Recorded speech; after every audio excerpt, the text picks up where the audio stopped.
is everybody doing today? Welcome back here today to another episode of the JustBallin Podcast. The first one, I guess, since we're knowing that Giannis Antetokounmpo has maybe played his last game as a Milwaukee Buck. It's funny too, because like we get the notification yesterday from Shams, and it's like, okay, Giannis is most likely getting traded. And when I saw it, I'm like, you know what? Kind of expected this. It's not like as shocking as like something we've seen in the past from some other people. So it's like your thoughts kind of changed, Tucker, about like Giannis in general when you saw that notification, or you were like, yep, kind of makes sense. Yeah, I think the thing that changed is the Bucks. I don't know that anything really changed that much with Giannis. At least in some of the reporting, I know there's like a Bucks Shams war going on right now, where the Bucks fans are saying that he's been making this up for a year and a half. But at least in his reporting, Giannis has made it subtly or not so subtly clear that he doesn't see championship contention with this team. That goes back to the offseason. And really the only change with at this point, yesterday's news is that the Bucks are now realizing, you know what, maybe we shouldn't trade for Zach LaVine. Maybe we shouldn't trade for Jeremy Grant. If you call us, we are going to listen to what you have to say about Giannis trades, rather than maybe had conversations in the offseason with the Knicks, but either their offers weren't good enough or the Bucks just weren't that interested. At this point, if you bring the strongest possible Giannis offer, you could have him today. You could have him tomorrow, which I think is a stance change, certainly, and that's really what the news means to me. Yeah, it's just like it's really tough because like if I mean I don't have like an attachment to Giannis. I'm not a Bucks fan, but I would say it'd be cool to like see Giannis play his whole career with Milwaukee. I agree. It's just when you gut your roster in terms of picks and players so like twice now, like they did it for Drew in a way, and it was 100% worth it. They won a title in 21. It's just kind of no going back on. Now you're gutting your roster again draft pick wise when you didn't have draft picks to begin with for Dame, and they haven't hit on a first round pick since maybe Dante DiVincenzo of 2018. So it's been a minute to really hit on those margins, especially with the second apron. They traded a lot of stuff for like PJ Tucker in 2021. So we're kind of at that point where it's all coming back to bite them. It's like, do you know, actually you might know this a little bit because you're a Panthers fan, but you know how the Saints in football keep like delaying their cap, or they did that over years, and they're going to void it out and it eventually catches up to them? It's kind of like where we are with Milwaukee. Like everything is caught up to them, and teams have obviously lapped them, where it was like Boston, Miami, Milwaukee, and a little bit of Philly, kind of like dominating the Eastern Conference from like 2019 to 2025 in a way, 2024, and now it feels like we're hitting new teams here in the Eastern Conference, and the Bucks just don't have enough to go up against them. What year was DiVincenzo? Was it 16, 17? He was 18. He was the same draft class as Brunson and Bridges. The reason I asked that, I guess that's too recent, but we can go back to, let's say, Giannis was the 13 draft. How many Milwaukee Bucks first-round draft picks do you think you can name since Giannis was drafted in 2013? Because for some reason, one specifically, when you talked about Dante DiVincenzo, one specifically popped in my head, and I was like... I got two in my head that I could maybe do. Actually, I don't know. Well, one is DJ Wilson. DJ Wilson is the one that popped in my head. I don't know why. When you said Dante DiVincenzo and all these failed Bucks first-round picks, that's the first guy that popped in my head. He was 2017, so yeah, he was in between. And then I do remember the infamous Thon Maker was 2016, I remember. Mm-hmm. Which was with A.J. Johnson. A.J. Johnson, when this team clearly needed somebody to help them right now, and they take like one of the bigger projects in the 2024 draft just to trade him for Kyle Kuzma like 4 months later. It's hard because like they haven't had a bunch of firsts. They haven't always had a first, so it's hard to remember all of them. But Thon Maker definitely. They took Rashad Vaughn in the 2016 UNLV's draft. UNLV's finest, yeah. Okay. They don't hit on for. I don't know if John Horst. I don't think he was like the main decision maker back in 2016, or maybe he was. He actually 2017 was his first year as the main executive, and they have 2 first round picks that are like notable players, and that's actually one is just DiVincenzo. I'm trying to think.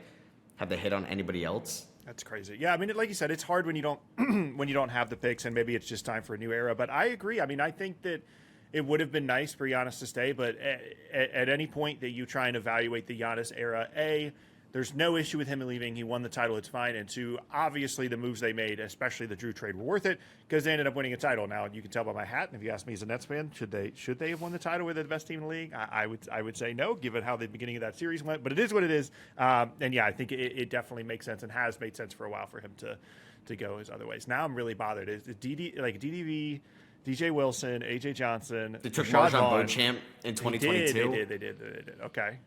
And they just traded every other first-round pick. I completely forgot about Rashad Vaughn's just existence in this world until you mentioned it. That's so funny.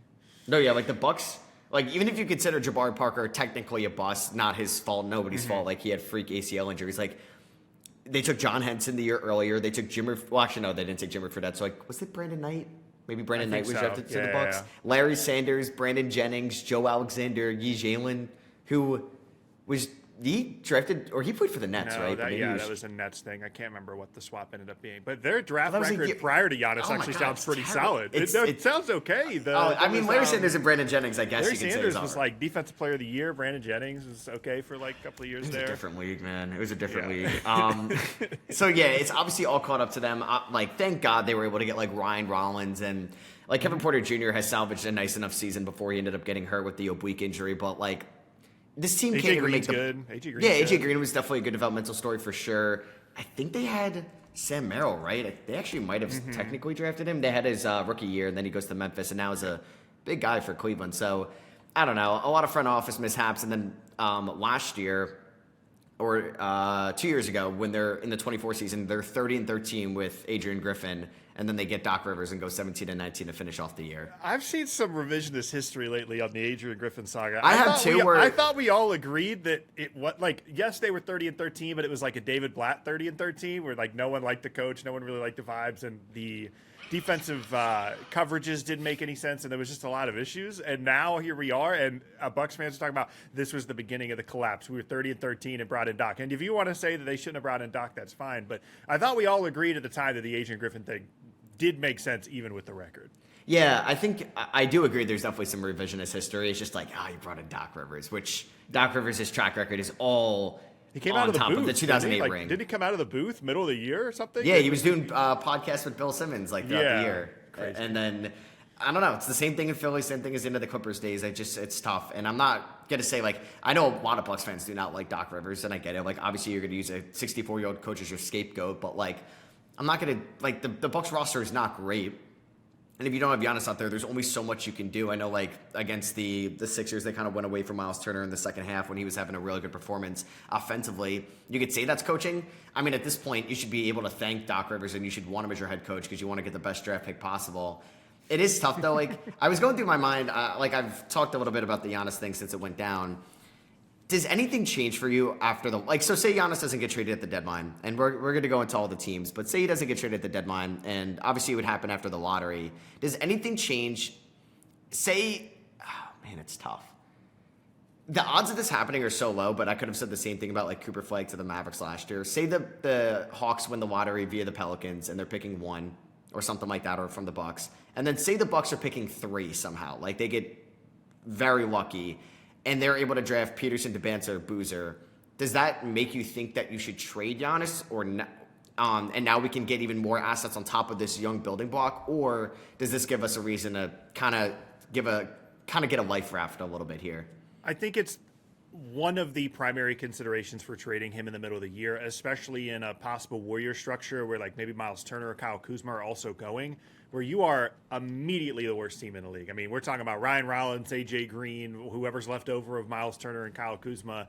And if you are looking at a trade structure to the Knicks or the Warriors or whatever in the middle of the season, an added benefit would be, hey, maybe we get a top 3 pick in this draft, because even though Giannis is currently hurt, it's not like he's going to be out for 3 months. And so if they don't trade him, I'm going to assume Giannis is going to want to play at the end of the year and try and make the play in or something. I don't think he's just going to be like, okay, yeah, cool, I'll see you next year. So I think that is a significant consideration, because for him to happen at the deadline, it would have to be a situation where the Bucks do value tanking this season, trying to get, it's not their pick, but trying to get basically in line wherever they are with their pick, make sure that's as high as possible. And then also just not having to deal with the awkwardness, and you have to just completely blow the Bucks away with an offer. I definitely think it's a huge, huge consideration. Yeah, because it kind of reminds me a little bit of like when Anthony Davis got traded from the Pelicans, and it's like, oh, do we pair up AD with Zion or no? Now it's just like we should really. This is back when Zion was like the best prospect we have talked about in years, where it's like, okay, now we get all these pieces from Anthony Davis to build around Zion.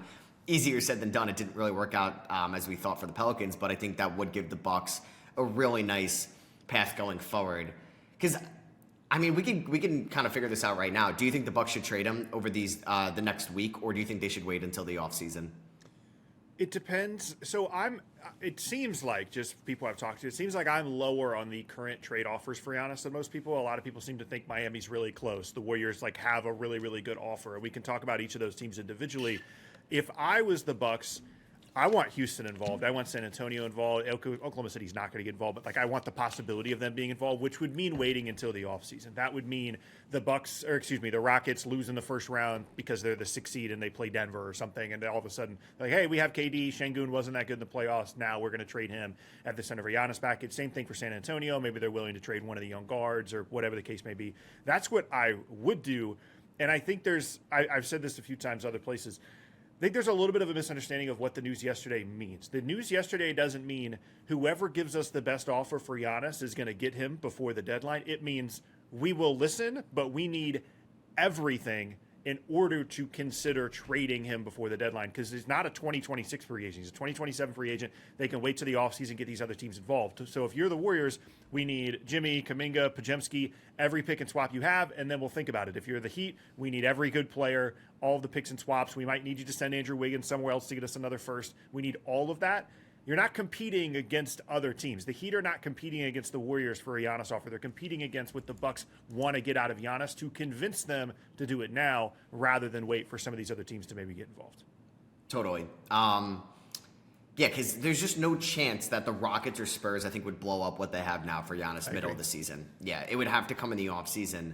I just wonder if the Spurs, if that does come to fruition, I wonder, like, the way they operate, would they even think about moving Harper or Castle, or do they pivot to, like, De'Aaron Fox, and that's who they would offer, who actually becomes trade eligible the Wednesday before the deadline? He's not getting traded, but it is funny that it's, like, the day before. It is a little bit odd, isn't it, that there's we can remove Oklahoma City. They just won the title. They probably even a year and a half ago, they probably wouldn't have traded Chet or Jalen Williams in the centerpiece for Giannis trade, because those guys fit so perfectly together, and it was proven last year. Yeah. But it is odd that I think more so Houston, but also San Antonio, they're just not considering it. It just doesn't seem to be an option. And I understand the upheaval that causes within your roster, but you have a real chance. I think certainly in Houston's case, given that they traded for Kevin Durant, you have a real chance and a real goal to compete this season. It's a little odd that a top 4 player in the league is available. You have a very clear trade package you could offer. You would be at the top of the list, and it just doesn't seem to be a consideration for them at all. That just seems strange to me. And maybe I'm just misevaluating what Giannis would actually go for, and that's why the Warriors and the Heat are all so heavily mentioned, because their packages are actually enough, and I'm just overvaluing him, given age, injury issues, whatever. But I find the whole concept of what he would go for and teams that aren't willing to trade for him to be just a little bit strange. It's tough for Houston because, like, I agree. Like, if you have the offer, you should. But it's just like, I was watching the Rockets bench last night against San Antonio, and it's not their fault, but like Fred VanVleet's out for the year, Steven Adams out for the year. Their bench was rough last night, and they're getting no creation out of Okogie. Dorian Finney-Smith did not look like he should be out there whatsoever. Clint Capella barely played in the second half. Because, yeah, I'm afraid of trading Alperen Şengün 1-for-1 for Giannis Antetokounmpo in a way, and then you can have the Amen Thompson conversation in the offseason. You can also, like, because I think if you put Amen Thompson on the table, get you to the front of the line. I'm more intrigued about Thompson than Khalil Ware or Jonathan Kuminga or Karl Anthony Towns or anybody like that. Yeah. But then, like, would you be willing to have the conversation once Jabari Smith's contract increases in the offseason? Him, Shepard, and Tari Eason. So you're doing like 3 young players plus picks. You can have that conversation as well. It's tough because they had like Brooks and Green, and it's just like, damn. I'm sure you're still happy about trading for Kevin Durant, but do you think you wish you held on to those pieces like a little bit longer to trade away them for Giannis? Like, say you did Jalen Green and Jabari Smith Jr. and all these picks, and you kept Dillon Brooks around Giannis. Maybe. And I wonder, too, how much, if any, conversation occurred in the offseason, because all we've been told is that they had, like, 2 phone calls with the Knicks, and that was it. Because, again, pre-KD trade, like, they still have a really good Giannis trade package, but they had one that maybe even would have made more sense at the time. It is also tough, like you said, with Steven Adams and VanVleet out, given – I mean, I don't think they regret the KD trade. He's been really good. And there any concerns, knock on wood, you have about age, injury, all that stuff are gone. Like, he's going to be good for them for the duration of his contract. Things are not going great in Rockets world this morning. They're all upset with Ime Udoka. They're upset with the coaching staff and all these different things. And that is the number one team that if we're assuming it's not Oklahoma City or San Antonio, that's the number one team I'm waiting on. Not only because of, like you said, I could do Amen or Şengün, pick one, maybe some other stuff, but also, and this is important in the Warriors conversation, they have picks they can trade me that are not their own. I have any interest in trading Giannis to a team and then getting only their own picks back in the immediate future. Because yes, the Bucks are not very good this year. It also took them years of roster mismanagement to get to the point where the team is this bad. I want picks from a team that is not going to have Giannis on it for the next couple of years. He's not 35 years old. Like, he's still a top 4 player in the league. No, I agree. Correct me if I'm wrong, but I think you were mentioning this on Twitter yesterday, and you were like, why would I want the Warriors picks if Giannis is going to be there with Steph? And I agree that a 2032 first rounder from the Warriors excite me, but you're moving 26 through 29 probably. Those picks aren't anything crazy to me. Like, you're going to have Steph at least for the next 2 years, I think, minimum. Yep. He's going to be here this year. He's going to be here next year. I would say a good chance he's going to be there in 2028. Is he going to be current Steph? Probably not, but you're going to have Giannis around him. Your floor is so high. Now, yes, I'm intrigued about a 2031 first, but if I'm only getting like 1 to 2 valuable picks in like Kuminga and Moody or an injured Jimmy Butler, it's not the most exciting thing in the world. So I totally agree. Like, if the Rockets are willing to trade away the Nets swap, the Suns pick, the Mavericks swap, like, front of the line for sure. Yeah. Because, like, same thing with the Spurs. Like, if you're giving me your picks for Giannis, like, you're going to have Wemby and Giannis. Like, Wemby's also 2 years old. He's going to be a top 2 player in the league in 2031. I don't want your pick then. Yeah, the Warriors conversation, I've been trying to understand it. I made a video about it today that's going to go out later. I'm trying to understand and connect with what it seems like the majority opinion is that this Warriors offer is super great and all these picks are super valuable, because the way that the trade package reads to me, which would be, Jimmy Butler's contract, Kuminga, Podziemski, their pick this year, 2028 pick, and then I don't think they have their own 2030, so then it would have to be like a 2030 swap. It's also weird with some of the swaps because the Bucks don't own all of their picks or swaps, so they can't swap. So you're swapping it on a swap. Yeah, they can't swap something they don't have, so it's very confusing. But essentially, no matter what, you're only getting one of the 2031 or the 2032 picks, or you're getting a swap on the other. Regardless, the way that package reads to me is Jimmy Butler's contract, salary flexibility, Kuminga, who no one seems to want, Podziemski, who might be the cringiest player in the entire league, and then maybe a top 5 pick 6 years from now, and then a couple of other picks in the 20s. That's my Giannis trade package. I don't get it. I don't understand it. Now, if you want to make the case they're trading that and Giannis doesn't sign an extension, fine. That's not going to happen, but if that's the reason you think the picks are valuable, fine. If you're assuming that Steph Curry is either leaving or retiring after the 2027 season, I can maybe see the argument. But if they have all these contracts lined up with Draymond and Steph and all these guys, they're going to have other players. They're going to have a bunch of cap space, be in the Bay Area, and have Giannis on the team. Like, that's obviously a situation players are going to want to go to. So although I understand the Warriors having most of their picks and swaps and having salaries, and I guess having young players in Kuminga and Podziemski makes them an interesting possibility now, I don't understand how that offer is enough to make the Bucks move on this now if they could wait for the offseason and take the exact same offer or wait for someone like Houston. That's what you have to do now, is you have to blow them away with an offer, and I don't think Miami or Golden State do that. Yeah, if we're going back to Golden State, it's just like, why would I give you Giannis now when he's going to help your record this year, when I think that without Jimmy in a tough Western Conference, say Steph goes down for 3 weeks, there's a chance that the Warriors could be picking, like, in the lottery, like 100%. I'd rather that than give you Giannis now, because that 2026 first is going to be on the table. So it just makes sense to, even going to the Heat and the Knicks, they can move their 2026 first on draft night. It avoids the step being rule. And they can also trade their 2033 first round pick on draft night as well. So I think it makes the most sense, unless you're really banking on it. I just think it makes sense to trade him in the offseason. I don't think there's any reason, unless you really think the value drops so much for Giannis, because under his current contract, you get him for one less playoff run in one less year of his prime. Maybe that really drops his value a lot, but no matter who's trading for him, they're paying the price that he signed in an extension. So it's not like you're paying for an expiring contract. Really, the only 2 arguments for trading him now are what we talked about earlier with improving your draft positioning, where if it's Miles Turner and Giannis, you're a terrible team. Give yourself a great chance to top 3 pick. They're, I think, still like 6 or 7 games above in the win column, above some of the worst teams in the conference, but they can make up that gap if they really wanted to. And the other reason to do it now would just be, if you wait into the offseason, then the clock actually ticks, because obviously you do not want to start the season without having traded Giannis, because then you're in the exact same scenario you're in now, but with a shorter time frame. I'm not personally that worried about that if I'm the Bucks. Like you said, draft night, things move and shake all the time in the offseason. I'm not particularly worried about that, but that would be a negative. Is everybody right now, everyone knows he could maybe be traded at the deadline, but also in the offseason. When you get to the offseason, it's like, okay, October 1st, he kind of needs to be somewhere else, and the clock is ticking, but there's a long way between the draft, summer league, and then the start of the season. So totally. So yeah, I guess do you just kind of want to get into like maybe teams that make the most sense? Yeah.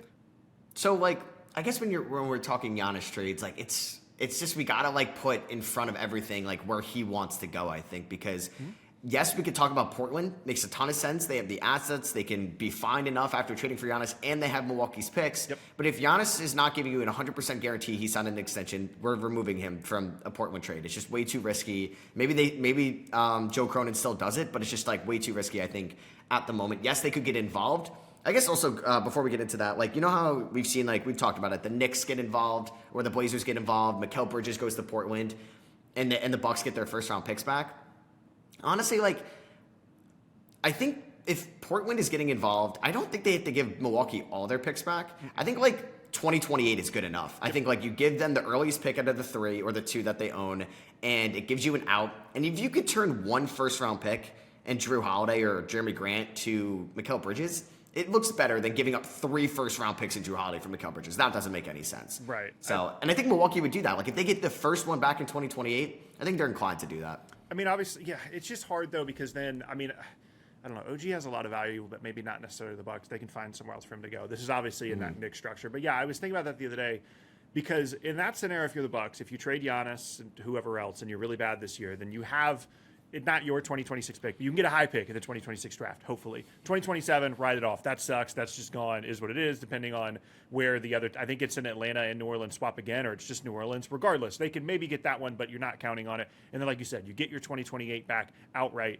Worst case, you're skipping 1 year. You're going to have a 3-year rebuild laid out, and then all of a sudden maybe you're good in the 28-29 season. I think that makes a lot of sense with Portland involved. It just depends on their willingness to actually add Mikal Bridges, or if this is just something that is like we're just wish casting him going to the Knicks, so we're trying to find a way for Portland to get involved here. But I think they would consider it. I do, frankly, this is kind of like I thought when going back to when Donovan Mitchell got traded to the Cavs, at the time I thought that might be kind of a pivot point moment where he didn't request to go to the Cavs, but it was a good basketball situation for him. So he's like, okay, that's fine. I'll go there. Because every time these stars and superstars come up, they never point out the place that actually makes a lot of sense basketball-wise for them to go to. They point out the Miamis, the LA teams, the New York teams, whatever. And Portland would be a really good situation for him. I also think it would be funny for him and Dame to be on the same team again. And Drew, just everybody back together. So I thought that would be funny. But yeah, it's... If we're talking about like actually where he would go, obviously Golden State's been mentioned. I want to talk about Miami a little bit as well, and then obviously the Knicks, which I think we've covered pretty extensively. Beyond that, if they really wanted to maximize value, they could go to teams that have other teams' picks, like Washington or Brooklyn or these teams. But I don't think he's going to want to go there. And again, if he's not going to sign the extension, there's no point in making the deal. So it's. Yeah, so we'll go through all the teams. Do you want to? Okay, yeah, let's go through the teams first. Do you want to start in the West or the East? I feel like we could separate it there. Do you want to start in the East? Yeah, we do East. Okay, so we've talked about the Knicks a lot, and I think everybody kind of knows what the Knicks framework would be like. It's definitely not a top tier, I think, return from Milwaukee unless they have a guaranteed like Cat third team or Bridges third team, and they're getting either their picks back or a team that really wants to pay fair market value for Cat.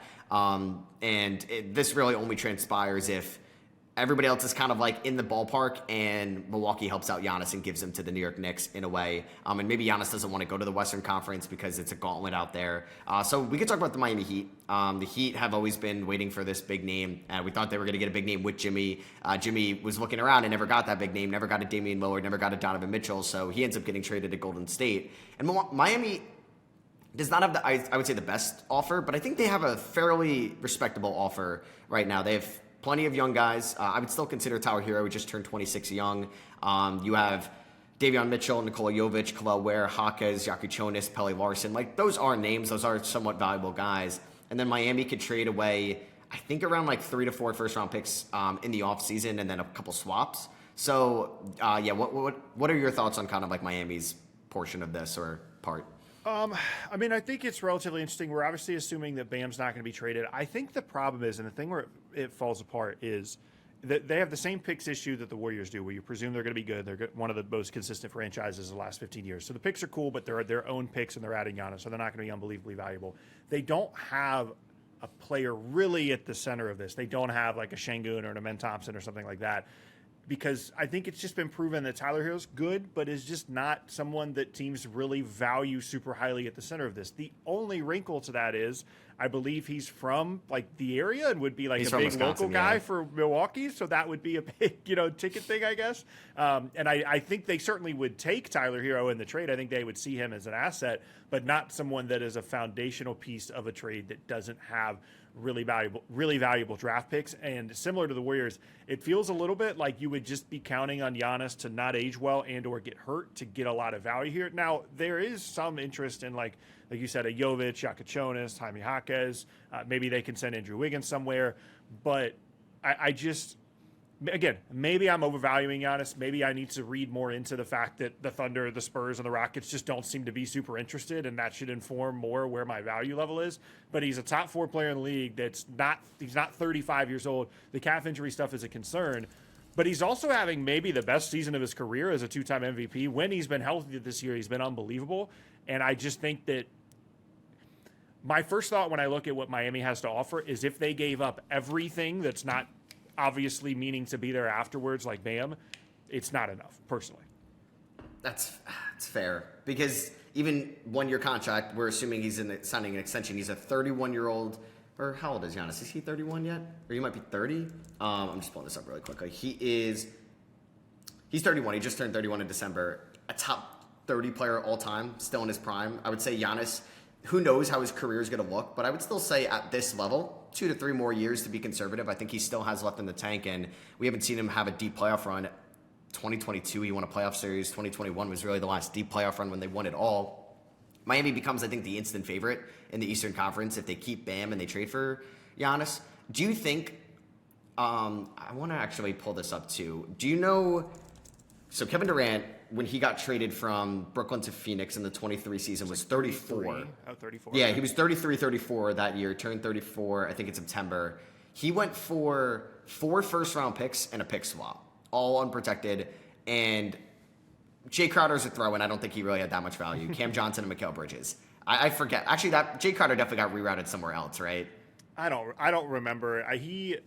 I do not remember him in a Brooklyn jersey. I remember at some point someone traded like 5 seconds for Jay Crowder. I think that was where he got rerouted. Regardless, the KD Giannis comparison is interesting. By the way, should have mentioned that earlier with the Houston thing. I'm not positive those guys are like super cool with one another, so that might be a roadblock to him playing in Houston. Yeah. I'm not positive that.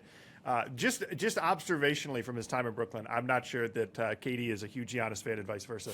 But the KD comparison in terms of a Giannis trade is interesting because, like you said, age relatively similar. Obviously, KD had plenty of injury concerns at the time of the trade, and I think 1 for 1, same age, same injury, whatever issues you have.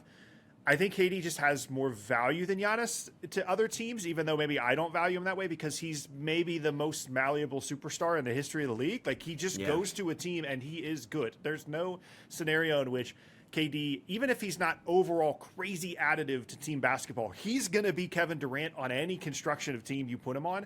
And Giannis kind of has to be a little bit more forceful about that. You kind of have to play a little bit more of a Giannis style. Now, that might be to the detriment of the Rockets this year if you ask their fans, where some of their young guys kind of iced out KD for 5 minutes at a time. But I think that would be kind of the hang-up in the comparison between the two is if you're trading, especially middle of the year, maybe KD is a little bit of an easier trade target. I don't know. Again, the more I talk about it, the more I talk to other people, I really wonder if I'm just off on the Giannis thing, and teams understand how good he is, but also understand that his play style is not a great fit without the really, really good roster construction they've had around him back to 2021. And then, again, maybe just how he's going to age. I could be completely off. Maybe the Miami package is perfect. Maybe the Warriors package is perfect given other offers around the league. I feel sometimes like I'm crazy when I talk about Giannis and what people seem to think that he would be worth in a trade. I tweeted this out yesterday, but I mean, thank God they got Cooper Flagg, but Mavericks fans are going to feel a little bit of pain when they see the draft pick return that Giannis gets, who's 6 years older than when Luka Doncic got traded. Like, Nico Harrison made it an open market for Luka. You were getting 6 first-round picks. 6. And you got 1. And they could have, we don't have to relitigate the entire Luka thing, but let's just say in theory they were concerned about it. They were concerned about the extension. You know what the Bucks would definitely take for Giannis Antetokounmpo right now? Luka. They would do that right now, and they would be totally fine with it. And then you have Kyrie, you have whoever else. Maybe you want to get a little bit older guys are a little bit more ready to win now, even though 8 months removed from being in the NBA Finals is when you traded Luka. Just yet another. I wonder what Nico Harrison like consulting for like a Fortune 500 company or something. What is he up to? Is he just chilling? Does he get? Is there like a malpractice clause in his contract where he didn't get paid and so now he's actually having to work, or is he just like on a beach sipping pina coladas or something? I want to know what Nico Harrison's up to. Probably. I wouldn't be surprised if he's a consultant for the Lakers. That's probably my like top 5 wish there were cameras in the room moments so that we could have had a documentary. If we could just go back in time and have a camera around Nico Harrison for him and Rob Pelinka in a coffee shop, that's top 5 for me of Netflix documentaries I wish I could create in hindsight. Yeah, in like 2050, when Nico Harrison's like 75 years old, we'll get him on a podcast and hopefully he'll break everything down. I've always thought about that with like Woj. When Woj is like 75, why wouldn't he just write a book that is like, here's all the shit that I never posted about, all the crazy stories I've heard. I don't have any relationships in the media anymore. I'm just going to tell you everything I've ever heard, and then you're going to enjoy it. And then he gets like, he puts all that, like half the book revenue to the NIL for the Bonnies. Yeah, it's not a bad idea. Because like, if you go back and look at early Woj, he was way different. Like by the time he got to ESPN and was kind of, especially towards the end of his time, more of like a media arm of ESPN than he was like a true insider, which is kind of what Shams does now. I think that's really relevant with the Giannis stuff. Like it's clearly the Bucks using Shams as a tool to drum up interest, to let the rest of the league know what's happening. But if you look at early Woj, he's like shitting on LeBron openly. Like he's, if you like writer, columnist Woj was definitely more jaded and opinionated. And I'd be curious what's in the Black Notebook from like 2010's Woj back during like the decision and stuff. It's honestly wild. We probably don't even realize how much like agents have to say behind the scenes too, and like what information they're feeding and what like. I guess, like, you're not really getting paid from these agents, but then again, like, hey, you tweet out this guy's working out for something or this guy wants this, you'll get, like, a scoop later on. And I guess a lot of the scoops do come from agents, more so than, like, the 8th guy in some team's front office. Yeah, and then they get info on, like, you know, I'm representing this guy in the draft. We think he's going to go 7 to the Lakers or whatever, and then you get to tweet that out during the draft and be right.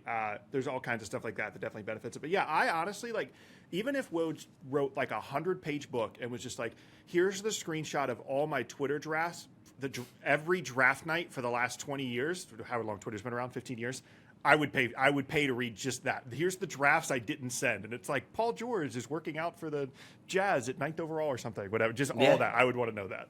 No, I would too, for sure. That would be honestly pretty sick. So we talked about Miami. I guess we can kind of go back a little bit. Miami has, I think, enough to at least like spark a conversation, and I think enough to outbid the New York Knicks, if that's what it comes down to. And then I guess other Eastern Conference teams, as we were recording, I did see this, that I don't know, but like Real GM reported, I think it was in Mark Stein's like newsletter, that Giannis would be open to going to like Philadelphia and Minnesota, which is Minnesota we heard I think a little bit of yesterday. Philadelphia is just like a whole nother like can of worms that you got to open up, where it's like, okay, Paul George is your matching salary. And then Edgecombe has to be in the offer, and if not, you're probably not even fielding that phone call. Philadelphia can move like 7 first-round picks on draft night, just saying. But it's apparently Giannis wants to play with Maxey or is open to that idea. So I guess other East, I don't know, do you like the Philly idea, or is this just like, I don't know, like him and Embiid? If you just like remove context from it, it's interesting. Philly fans that I see are just so relieved to have a fun basketball team, to have 2 young guys in the backcourt. Embiid's still out there doing his thing, but it's just a completely disconnected at times kind of basketball from what they've had to deal with the last handful of years, that I think they're just they don't dread watching the basketball team every night, and maybe they're just enjoying living in that realm. It is Daryl Morey, though, so you never know. He's always been willing to make big moves and certainly go out and get stars and superstars. It would be, Paul George, which I don't know about that. If I'm Milwaukee, I'd have to find someone else to take that one on. But, VJ Edgecombe certainly is really interesting, and I think amongst the Warriors, Heat, Knicks group here, that's obviously the number one young guy piece I would want, certainly over someone like Tyler Hero or Kuminga or anything like that. I could see it, I guess. We're also assuming, right, that we're not doing favors to Giannis here, right? We're not doing taking less stuff from a team so he can go to a team he really wants to go to. I'm making that assumption. I don't know if you are. Yeah, like when do these guys really get where they want to go? I mean, it happens, but like Dame didn't want to go to Milwaukee. Donovan Mitchell didn't want to go to Cleveland. I don't think so. Like if a team is willing to give you fair market value for Giannis, I would send him to anywhere. You got to do what's best for you at this point. Like KD wanted to go to the Suns, and then he wanted to go to the Rockets, and those things happened. But those teams also clearly had a really good trade. They had enough, and yeah. they clearly, especially the Rockets thing, like they have all these picks. They're like, hey, you don't have a choice really but to talk to us. Any conversation you have has to start with us. But yeah, it's uncommon. And maybe that's a scenario they're trying to avoid by maybe trading him at the deadline because, like we said, we get to the offseason, then the clock is really ticking. But yeah, I don't see the Philly thing. That to me is kind of the end of things in the East, unless, like you said, you want to, or less, like I said, you want to get crazy with either Washington or Brooklyn. So the Minnesota thing's interesting. I'm glad you mentioned that because I tried earlier today to figure out a way to make it work, and I ended up with like. I think McDaniels is the starting point. He has to go to Milwaukee. That has to be the young guy piece. 25, 26. That has to be the piece. But I can't have Nasri, Julius Randle, Rudy Gobert, and Giannis on the team. That's just not a possibility. That can't happen. So then I was like, okay, could we go Nasri to Toronto? And then I guess that's a team we could have talked about in the East. Nasri to Toronto, and RJ Barrett goes to Milwaukee. I tried to make it work. And then I was like, yeah, we'll just add some picks. Nope, can't do that. They don't have any. They don't really have any. Hey, you get to the end of the trade and it's like McDaniels and RJ Barrett, some salary filler for Giannis. Like, this is terrible. There's no way it would happen for Minnesota. And the reports from Minnesota I keep seeing are like, the Minnesota Timberwolves have made a phone call about Giannis Antetokounmpo. It's like, okay, did they send a text message too? Because that means nothing to me. Like, no. It's like the 32 teams are monitoring Giannis Antetokounmpo's availability in Milwaukee. Like, I'm sure they are. Minnesota, unfortunately, as cool as it would be, the way their front court is situated and asset-wise, I just don't see it. We can talk about Toronto, though. I guess we should have mentioned them in the Eastern section, unless you have thoughts on Minnesota. Yeah, I guess quickly, Minnesota. I do think, yeah, Giannis and Ant works, but it's just like Gobert gets you to the money so much easier than if you're throwing in Nasri, but it's just like Gobert and Giannis does not work. It's not 1998 again. Like, you can't do that. So then, like, are you rerouting Gobert to a third team, who I do think has some value, but now it's just like you're gutting this roster midseason, which I just think is very unlikely. If Minnesota loses in round one, we can have this conversation, and then it opens up some more draft picks. Maybe now they're wishing they didn't trade for Rob Dillingham because they'd have 2 more picks at their disposal to move. So I think it's very far-fetched, and if that were to happen, it would happen in the offseason, and maybe Portland really likes Jaden McDaniels, and that's a player that they would give all Milwaukee's picks back for if McDaniels gets rerouted to Portland. The Dillingham thing is especially brutal because not only is he not playing, but also the situation they were in was like, we need guard help now. And Terrence Shannon has just been better at every point because he's older, and you could have just not done the Dillingham thing, taken Terrence Shannon, who I don't know if he's going to be anything long term, but in terms of, hey, we need someone to play 10 minutes tonight, he's clearly better than Rob Dillingham. So it's especially brutal. Not only, it would be bad enough if they just had the 8th pick and then took him, but then to give up what they did. I think they gave up like a way off future one to the Spurs or something to go up. And a swap, they gave up 2 first rounders. This is the Castle draft where they were at like 4 and 8 or whatever. But yeah, shout out Jakob Poeltl. Yeah. The immortal. I mean, you look at the guards that went after Dillingham. It's Nikola Topic, who unfortunately hasn't played a minute yet. Devin Carter is kind of like a lost cause in Sacramento. And then Jared McCain went 16, who's been better than Dillingham. I'd rather have him than Dillingham, but I wouldn't say that anybody was ever considering McCain at number 8 on draft night. I've heard he's back. Sources say Jared McCain's back, though. I've read that somewhere. He was good against Milwaukee. And when they got blown out against Charlotte, he was the only guy with a positive plus-minus, basically. Yeah, but it's like you were never taking... But we also knew that the class was bad. Like, this was not a surprise at the time that the 8th guy in that draft might not be very good. So it's continually surprising that they did. I liked Isaiah Collier a lot that draft. I would have taken him at 8, and hey, that would have been a little bit better than Dillingham in a way. Just now we know, don't take maybe a small guard who can't defend at number 8. I remember being at 2023 summer, because this is the 2024 draft, right? I was at 2023 Summer League, like in the arena, and they were showing on the Jumbotron or whatever. Maybe I was watching it on TV or something. They were like, projected number 1 overall pick, Isaiah Collier. And then it was then 2 minutes later, projected number 1 overall pick, Montes Buzelis. It was like, how are these the same thing? What's happening? Honestly, because that draft was, it was all over the place in a way. I don't know. Some teams made out well, some teams didn't, and Minnesota definitely did not make out the best. Do you want to talk about Toronto for Giannis? Because we should have mentioned them. Yeah, Toronto definitely becomes, I think, interesting. I think Giannis and Masai had a pretty good connection, but Masai's no longer there. If Giannis is willing to sign an extension in Toronto definitely has the pieces to get this deal done.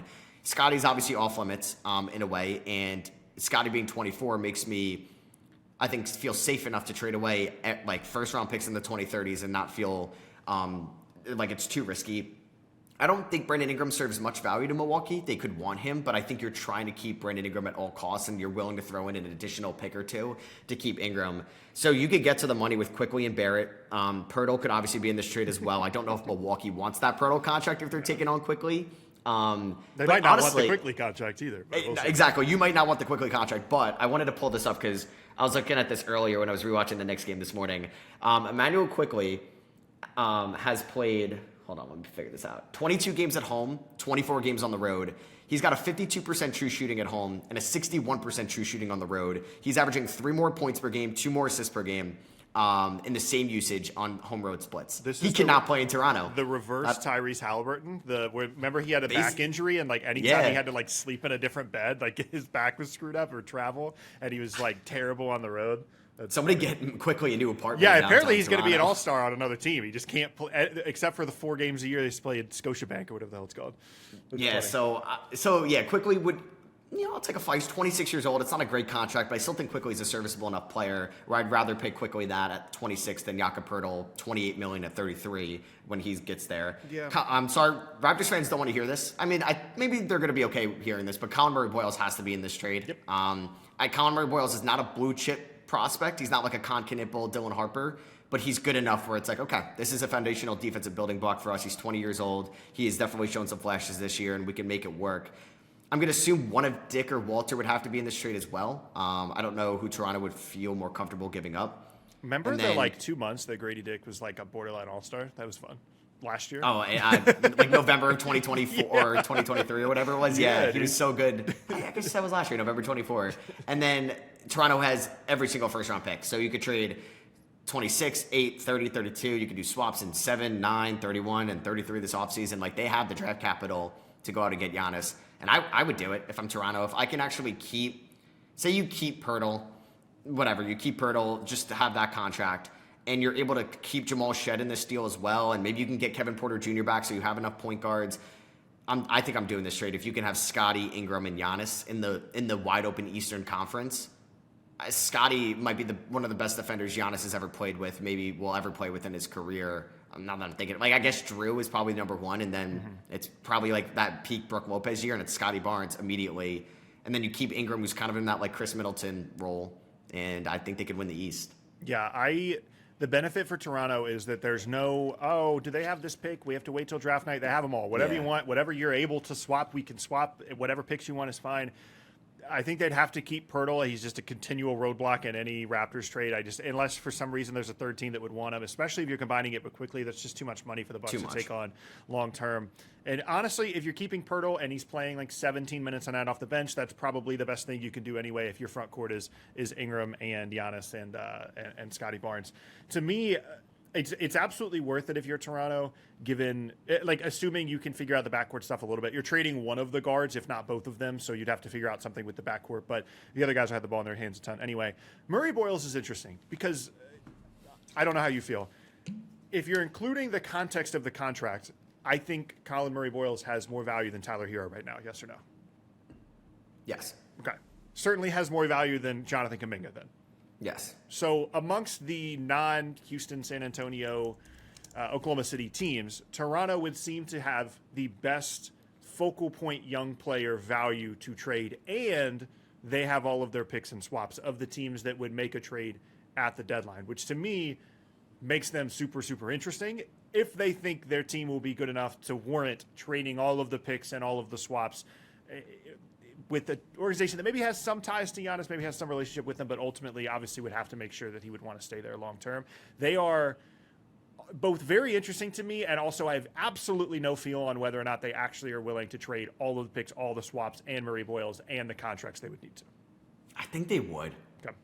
They've been linked. I also don't know how true I think they've been intrigued about Domantas Sabonis. I don't know if they're actually willing to give up any valuable assets for Sabonis. You think they made a phone call, shot a text, tweeted once or twice, Instagram? Yeah, would you do Pirtle for Sabonis or something like that, straight up? In a second, we'll give you.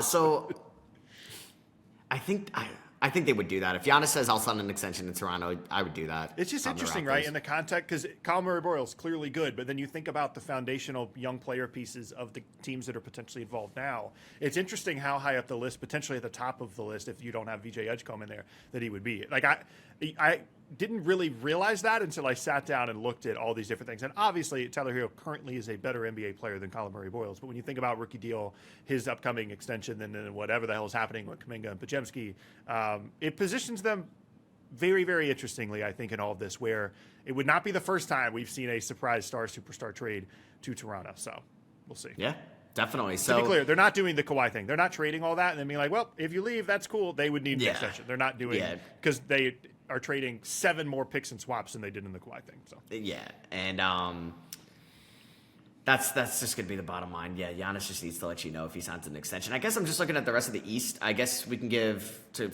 wrap this out, a quick shout to like Atlanta and Brooklyn. Mm-hmm. Are you saying the Pelicans Bucks swap right now untouchable if you're Atlanta? Yes, because it so clearly gives them a path to be something really, really good along their current timeline. The problem is, if I'm the Bucks, that's the only thing that I want, because you're not giving me Jalen Johnson. Expirings are cool, Ricochet, whatever. I have to have that. But then it doesn't actually really help them that much because it could be the difference between pick 5 and pick 3, but it's still something you're asking for. So I believe Atlanta also has a 27 pick from them, which would be interesting and gets them in position as well. So you would have to start with... It's like the same thing this year where New Orleans still gets the better of the two, but hey, if you and New Orleans stink next year, you're getting your pick back this year. 26, 27, and then, because I don't think Atlanta would be super down to trade a bunch of their own future first. They kind of already did that with the DeJounte Murray thing and didn't really work out. So it would be, contracts like KP, Ricochet. I don't think Alexander Walker would be involved because I'm sure Atlanta would like to keep him. So Atlanta is interesting strictly because they own those picks, but that was maybe a little bit more interesting in the prior offseason than it is now. But, I mean, who knows? Maybe that'll be a conversation they'll have. Like, if Atlanta ends up with the second pick in the draft and the Bucks swap ends up at 4, then on draft night they could be like, hey, we want the second pick in the draft and our 27 back and contracts, and you can have Giannis. Like, that could be an option as well. So, and then the Brooklyn thing, it's not going to happen, but my dream, just because I want a sports team to root for and be relevant, my dream would be you can have every non-Yegor rookie. You can have whatever. I don't think it's Phoenix, but it's all the Knicks picks you can have. I don't care. You can have the Sixers picks. That's fine. And then Claxton and whoever else. And if I can keep MPJ, if I can keep Yegor, if I can keep my 26 pick this year, which I understand is a big deal, and then add Giannis, that sounds amazing. But I think it's more so out of fandom desperation than anything else because I need something to watch and to root for at the moment. Yeah. I will say, you guys do have intriguing picks, like from the Knicks, and I think there's like you want a Sixers swap down the line. I think something like 2030 as well. Or there's a Dallas pick in 28 from the Kyrie trade. Maybe I'm wrong, but I do think you're gonna have to either throw in Yegor or your pick this year. That's fine. They can have Yegor. It's fine. It's okay. They're gonna have to throw in maybe Yegor, and then it's like one of Powell and Traore. I guess like Seraph and Wolf. They can have all those guys. They can have. Like, starting point is every rookie that's not Yegor you can have. That's fine. And Drake Powell I like, and Danny Wolf might be something. One of the guards might be something. That's fine. They're not Giannis. And, it's hard because you'd have to keep enough of a team where they're interesting. So, like, you can have Cam Thomas. That's fine. But I'd like to keep Noah Clowney, if that's okay with everyone. I'd like to keep Day'Ron Sharpe so we have something in the front court. You can have Nick Claxton, though, if you want Nick Claxton. It would be unbelievably difficult, maybe more of an offseason thing. But as crazy as it sounds, I wouldn't, if I'm the Nets, entertain a concept that involves trading their pick this year, obviously, whether that's now or in the offseason. If it's the third pick in the draft, I'd rather just take the third pick in the draft and go from there. But I think they're at least relatively interesting, again, because of what we talked about earlier with trading picks that are not yours. Like, the Knicks are clearly going to be good for some period of time, but it's not indefinite. Same thing with Philly. Trading picks that are from teams that Giannis is not currently on is definitely the move if you can make it happen if you're Milwaukee. And so that's the East. West, we talked about Minnesota. We talked about Golden State. There's no Lakers thing. There's no Clippers thing. Houston, San Antonio. I reacted to a Bleacher Report thing yesterday, and there was a Lakers idea, and I was like, okay, is like Reeves signing trade's got to be on the table, or Reeves trade an extension? Like, no Reeves in the deal. I was like, what? Like, how greedy are we in Los Angeles that we want Giannis, but we're not going to give up Reeves? And if Reeves was like 25, I would be like actually very intrigued. Like, that might be the best guy we're talking about here. But Reeves is 27. He's about to make like $40 million a year. I'm kind of off that if I'm Milwaukee in their timeline. I saw, I don't know if you saw, Simmons had I think it was just Luka for Giannis straight up. Oh, I saw that. With the concept being like the on-off numbers with Luka and LeBron on the floor together are bad and it just doesn't work. And so then you fix all your defensive issues by adding Giannis. and then the Bucks get Luka, but then they also just say, hey, we'll trade everyone Luka who wants Luka, and then they just get a bunch of assets for Luka instead of Giannis, because I guess he's signed longer term, and so that makes sense. There's no... I don't know. As much as I think it would be interesting to find a way for it to be like the Clippers or something, if you have some of your first-round picks cut out of this equation, it just becomes super, super difficult, because it's not just the one, but then because of the rules, you can't trade back-to-back, and then we're doing this swap, but what if the Bucks don't have a swap available in that year? And it gets very complicated very quickly. I think if I had to rank it for deadline teams, Golden State's certainly up there, although I just don't think they have enough to force their hand. Miami's up there, and then I would put Toronto as like my dark horse. But my prediction would just be, unless something dramatic changes in Oklahoma City, San Antonio, or Houston, it's going to be in the offseason. Now, we still have, a week from today? A week from today plus 2 hours is the trade deadline. So things can always change, but that's kind of where I'm at. Yeah. I have two. Okay, so to round things out, 2 questions. I guess you kind of already said that Golden State could make the most sense at the deadline, or at least be the one that gets closest to it. So say Giannis is like, I'm only going to a big market. I'm only signing an extension with a big market. Where are you sending him? Is it Miami, or is it Golden State, or is it Houston?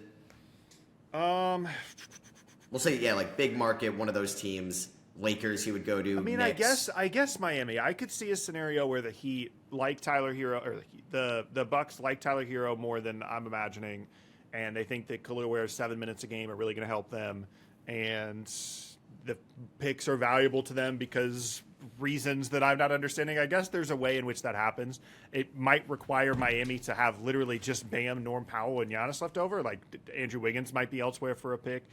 Yeah. I guess I would say that. And honestly, the only reason I don't say the Knicks, because clearly there's a desire for him to go to the Knicks, is just because, and frankly, this is one of the reasons the Warriors are near the top of the list. It's just way more convenient. It's way easier. You don't have to talk to anyone else. You don't have to figure out, you have to get another team to agree to the trade. You can do a one-for-one, not a one-for-one, but one team to one team trade to Golden State. The Knicks probably need 3, maybe 4, maybe 5 teams to make it happen, and that's just a lot of people to agree to one structure, and a lot of people to like OG Anunoby here and Mikal Bridges here and all that. And I continue to think that if in a make-believe scenario the Knicks had all of their picks and swaps from the Bridges trade, I think OG for all of the picks and swaps is maybe the best offer they could possibly get at the deadline, depending on what your long-term outlook is for the Knicks with Brunson and Giannis. But unfortunately, that's not an option, and teams don't value Bridges for what he got traded for. But I don't know if you agree, but I think, what is OG's, 28 something? Him plus all the picks and swaps, I think is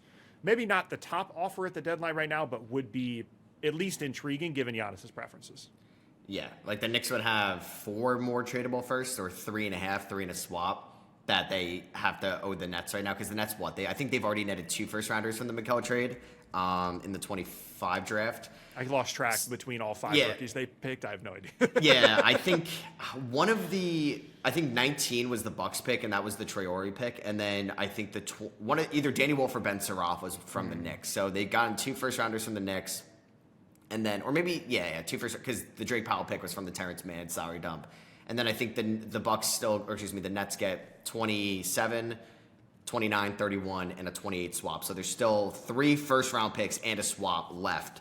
A lot. Scares me. I hate that I know this. Like, no 2031 first for this team scares me. I am confident that I will not lose sleep over the swap in 28 or the Knicks pick in 29, but I have no idea what this team will look like in 2031, and that's what keeps me up at night. As someone that has experienced what you were going through with losing all the picks, I can guarantee you that during the 2021 playoffs, when Kevin Durant's toe was on the line, not any part of me was like, damn, we owe whatever team our 2029 pick. Not a single part of me cared. And it's very similar, because neither of us have really experienced any kind of success for our basketball teams in the modern era at all. I turned 30 last September. The Nets 2021 playoff run is the closest I've gotten to like rooting for my team to maybe win a championship, go on a deep playoff run in my entire adult life. And even before that, I was like 5 years old when the New Jersey Nets were getting smoked in the finals back-to-back years.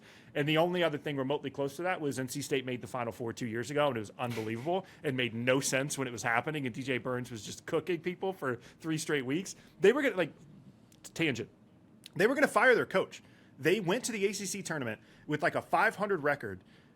everyone knew the coach was gone. The athletic director had a meeting. Kevin Keatts started the ACC tournament knowing you're not going to coach the team when you lose, and they won every ACC tournament game. They beat Duke, they beat UNC, and then made the Final Four also. Then he stuck around for another year and got fired, and now Will Wade's leading hopefully a ranked team here pretty soon. Lost to Georgia Tech at home, 16-point favorites, but it's fine. Nice road win against Clemson, might be ranked here in the next week or so, but we'll see. But anyway, there you go. At no point when the Nets were good did I give a single shit about our future pick. And what's crazy too is like you're watching KD and Kyrie cook, like KD top 5 player in the league, Kyrie top 20 player in the league. You didn't give up a single asset for those guys. Yep. It's the James Harden trade that screwed you guys at the end of the day. Which is wild. An unbelievable experience where if the game was within 3 points with like 2 minutes left, they were winning. Like all they had to do was guard well enough for the game to be close.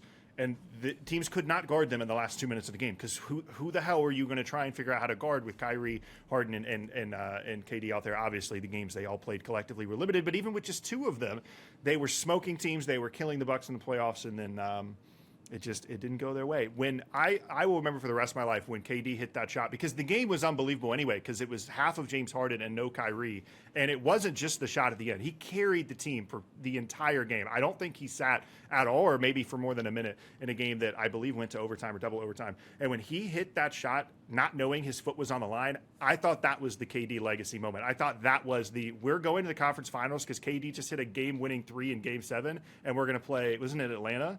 It's like at that moment, I was like, we're going to the finals. What the hell just happened? And then they review it, and they're not very good in either the OT or the double OT. But yeah, at no point was I like, man, I'm really upset that some kid that's 12 right now is not going to be a net in a couple years. No point to that. I know. And then it stinks, too, because, like, you had to trade Harden in 22, and you got, like, oh, man, if Ben Simmons didn't have, like, the craziest fall off in NBA history, like, the Nets are in a good spot still. It's just Ben Simmons gave you nothing, like, basically zero of a return. You got this one first-round pick that we might see in 2027 or 28, and, like, Paul Millsap was in this trade, Andre Drummond, Seth Curry was in this trade. Like, it didn't destroy you guys, and you also got a first-round pick, I think, that you traded for Royce O'Neal.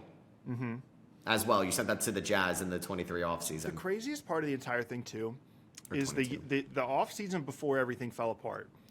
Your primary goal, because all these guys' contracts lined up, it's like the number one guy you would want to sign an extension was KD, and he did. We had Kevin Durant re-signed. It was the other two guys we couldn't get to sign for a variety of reasons, because I think at a certain point the Nets were just over the Kyrie experience and/or didn't want to pay him a ton of money for injuries and obviously missing a bunch of the games the year before. And then Harden just realized how weird the vibe was, and he didn't really want to sign an extension either. It's just hilarious to me that those three guys were on the same team. And it's not like they all looked at each other and were like, fuck this, I'm out. One of them, the best of them, signed the extension. Thank goodness he did, because we got a ton for him. But that guy agreed to stay, and the other two were like, "Yeah, I'm good." It just brutal. And the Nets were like playing well, and then Kyrie's like, "No, I actually want out now." I'd have to go back and look at the time that the Kyrie thing went down, which really was like the beginning of the end. Obviously, I think they'd won like 20 of 23 games or something before someone fell into KD's knee, and then they started sucking. I remember I was on vacation and they played the Kings in a game that Harden just like quit. He shot the ball like 6 times, and I was on vacation. I didn't live in Florida at the time. We're on vacation here, and I looked at the box score and I looked at my wife. I was like, "Well, it's over. Like Harden just quit. We all know what that means. It's time." And then, okay, so I guess going back to our original question. So I asked you, Giannis is only signing an extension with the big market team. You said Miami. Now, let's say Giannis is open to sign an extension with any team. Does that, like, what team do you think makes the most sense? Do we just catapult, like, Portland up to number 1? Do we say, Orlando, Paolo Banchero's number 1? Like, if he's on the table in the offseason? I guess you didn't mention that. My intrusive thought during this has been if Paolo's contract wasn't poison-pilled, that might have already happened. Like, I kind of am already at the point of – because, frankly, the holdup would be the Bucks, I think. I think the Magic would trade Paolo and some other stuff for Giannis right now. I don't think they would have to think twice about it. It's not like a sinking ship, but it's got a couple holes in it. You might want to just think about jumping off if another really good ship rolls up. Like, if Giannis is wanting to sign an extension, you could be all over that. Yeah.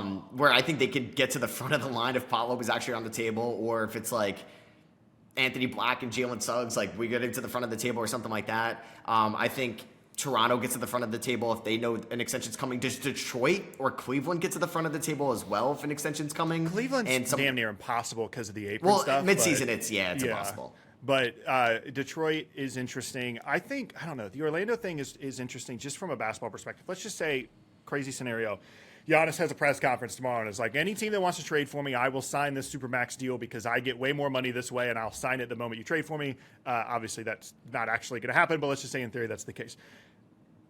The Magic certainly would do it. They would trade Paolo, I think, for Giannis right now. And the way that Giannis plays is kind of what they need from Paolo, where it's like you're going to be awesome on defense. You're going to be someone that has the ball a lot, but also you're going to screen, you're going to roll to the rim, you're going to be a little bit more of like a big than someone that thinks that they're, the second coming of Carmelo Anthony. You're not going to take a ton of mid-range jumpers, and you're just going to have crazy rim pressure. And Franz can have the ball, and you can set a screen, and he can drive. Anthony Black, who's like maybe an All-NBA player at some point in his career, is playing out of his mind. That guy is going to be able to have the ball a ton, and Giannis is going to be able to screen. From a basketball perspective, it's exactly what the Magic need, because the kind of the dirty little secret and the non-additive part about Paolo is that he doesn't do any of the stuff that the Magic actually need. Like, they don't need someone else to create inefficient offense. They don't need someone else to bully someone in the post. They need someone that can guard and someone that can fit with other guys in a way that allows them to have the basketball, all of which Giannis can do. Also, I'm biased because I'm about 15 miles away from the Magic Arena, and I would be buying playoff tickets the moment that they traded for Giannis. So yeah. I'm a little biased with that. But yeah, if it's any team, Toronto is super interesting, like we talked about with Colin Murray-Boyles. And I actually don't even think it's that crazy to think that he would sign an extension there in the first place. I think the Portland thing is a little bit more odd even than the Toronto thing, because Toronto is currently good. Not that Portland isn't good, but they're currently a little bit more of like a rising team, whereas Toronto looks more solidified in what they're actually going to be.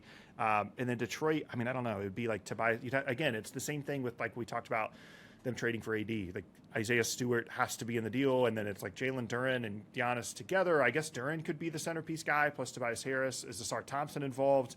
That one's a little bit odd for a team that already kind of struggles spacing-wise, but I guess you have to trade for Giannis, get rid of Asar. Maybe that solves a lot of your issues. But I also would maybe be more hesitant if I'm Detroit, because I'm actually good, whereas Orlando's still searching for them. So.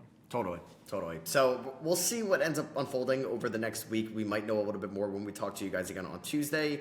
We probably won't have a pod out on Thursday on the trade deadline, but we'll talk again on Friday the day after, maybe give like our winners and losers, and we can kind of fully recap everything that goes down. Because like, a lot of trades are going to happen, and kind of a lot of like, I think maybe smaller trades will happen too, like in that final hour. And then we might not know till like later that night why these trades transpired, what was the holdup in some of these not going through.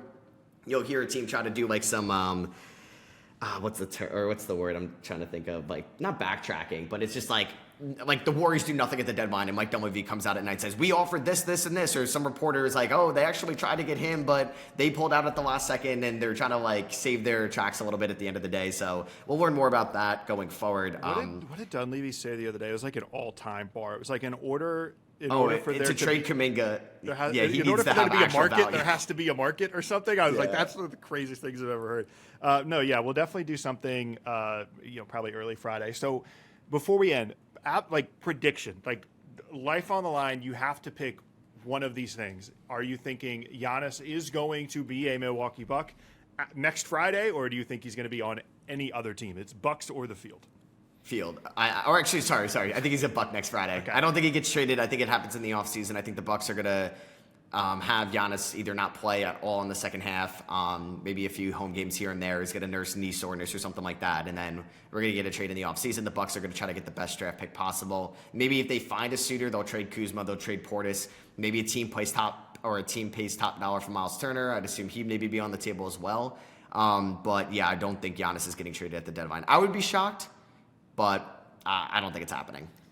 I think so too. I'd say probably like 65% chance Giannis stays in Milwaukee, and that 35% is entirely them liking Miami's trade package more than I think, them being really interested in those future Warriors picks, and then maybe the possibility of Toronto or one of these dark horse teams sneaking in, and then like we keep mentioning, the added value of your pick being better this year because you're trading away Giannis.